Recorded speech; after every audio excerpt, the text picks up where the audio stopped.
So far we've learned how to expand binomial products using the FOIL method, and this lesson is all about expanding special kinds of those binomial products.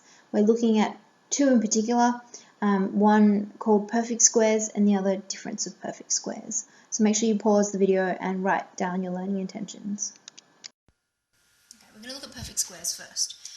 Now when I think of the word square, I think of the geometric shape, the square. All four sides are equal. We've got side length L. Okay, if we want to find the area of this shape, we know that that's just length squared. That's how we get the area. That's all we're doing here. This special kind of binomial product is just a binomial product when the two binomials are exactly the same. We're just squaring them. Okay, so what we want to do here is expand and simplify these two binomial products, these two perfect squares. We know that a square just means something times itself, so we're just doing x plus 4 times x plus 4.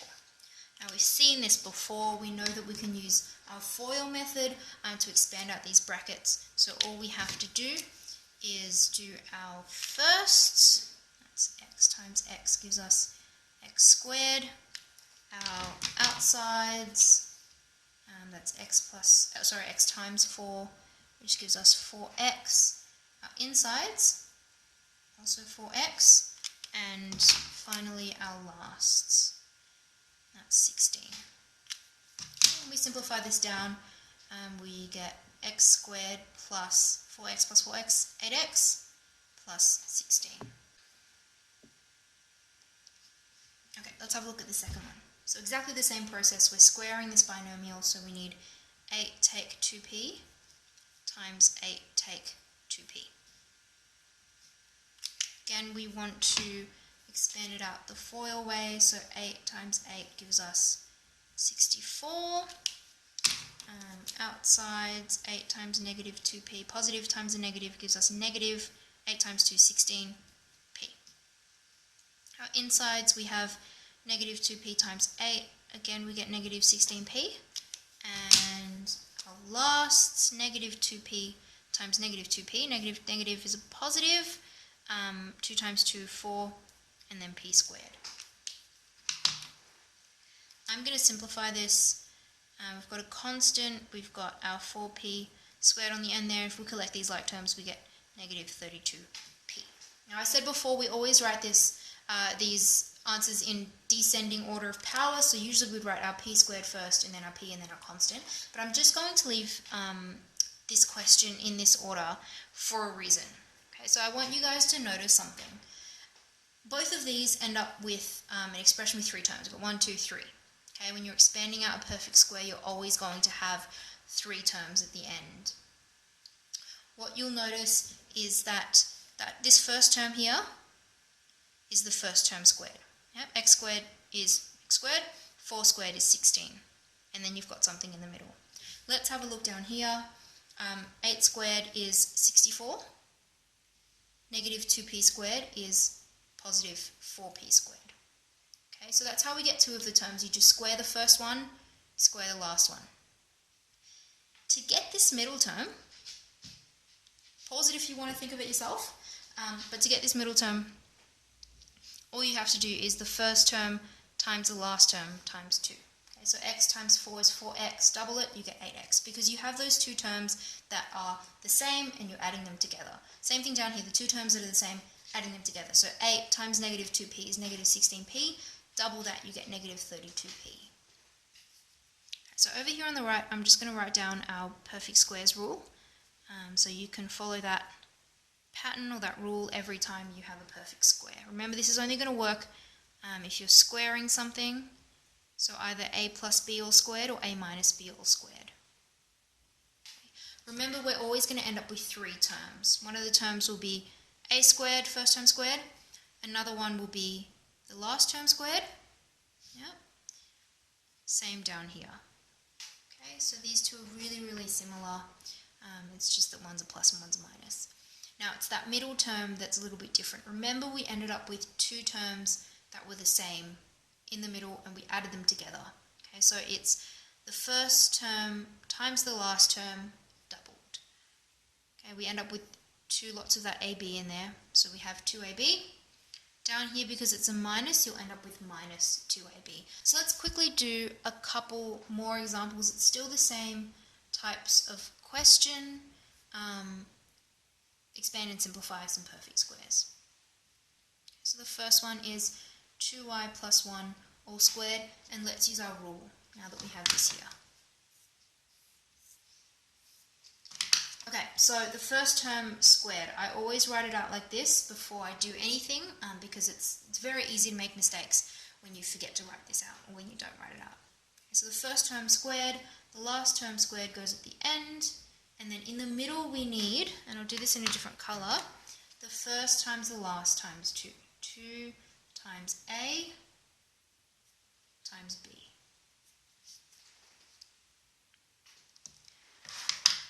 So let's have a look at what we get. 2y all squared, 2y times 2y gives us 4y squared.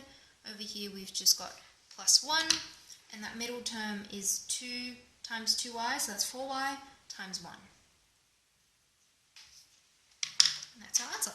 Alright, let's have a go at one more before we move on to the next thing. So exactly the same process, but this one's a minus, so we need to follow the second rule here. It is the first term squared plus the last term squared, and then that middle one is minus 2 times A times B.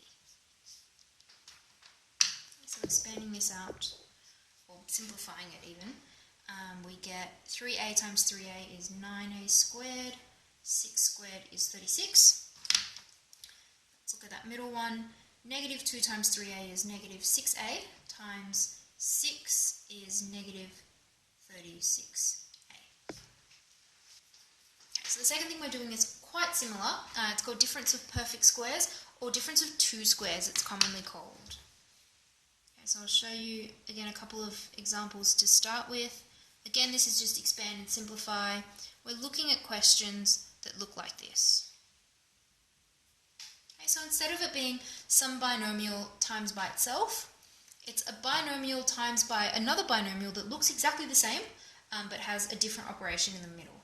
Okay, so exactly the same in the two brackets, but 1 plus and 1 minus. Again, let's expand this out the FOIL way, because we know how to do that. So we get x times x is x squared. Outsides, x times negative 4 is negative 4x. Insides, 4 times x is plus 4x, and our lasts, 4 times negative 4 gives us positive times negative, negative 16. Let's simplify this down a little bit. So we've got our x squared term, we've got our minus 16, we're looking at the middle, simplify by collecting some like terms. This is a negative 4x plus a 4x, okay, and that gives nothing. Yeah? So we could even just write it closer together, 16. Yeah, so x squared takes 16. Okay, let's look at one more example. It's very similar to one of the ones we did before. Again, let's expand this out the FOIL way. So firsts, 8 times 8, 64. Outsides, 8 times 2p is 16p. Insides, negative 2p times 8 is negative 16p. And finally, lasts, negative 2p times positive 2p. Negative times a positive gives us negative 4p squared. Okay, again, we'll simplify by collecting some like terms. So we end up with a 64. Positive 16p, take away 16p gives us nothing, so that cancels out, and we're left with minus 4p squared on the end there. You might have noticed a little pattern. Those two middle terms always cancel out, and you're always left with just the two terms. Okay, and this is why it's called difference of perfect squares, because what we have as our answer is a difference of perfect squares. You've got a perfect square here, x squared.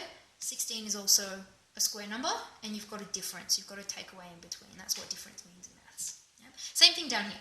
64 is a square number, 4p squared is a square, and you've got a takeaway in between.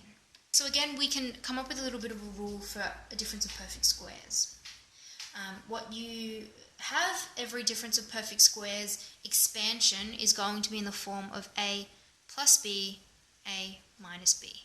Okay, and it doesn't matter which one comes first. You could have the plus first or the minus first, but it'll be two brackets that are the same, one plus and one minus. And we'll notice that when we expand this out, we only have two terms. The first term will be a squared, the first term squared. The second term will be the last term squared, b squared. And it's always a minus in the middle. Let's do a couple more examples of difference of perfect squares. So this one, again, we can see it's difference of perfect squares because you've got two brackets that are exactly the same, one plus, one minus. Okay, so we know we're going to end up with two terms when we expand. We don't have to do FOIL every time. Let's just expand this out. So we have 2y all squared, a squared, yeah, take away b squared.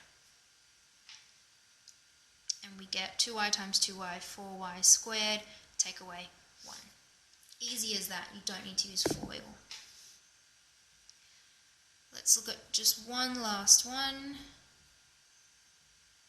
Okay, two brackets, exactly the same, 1 plus, 1 minus.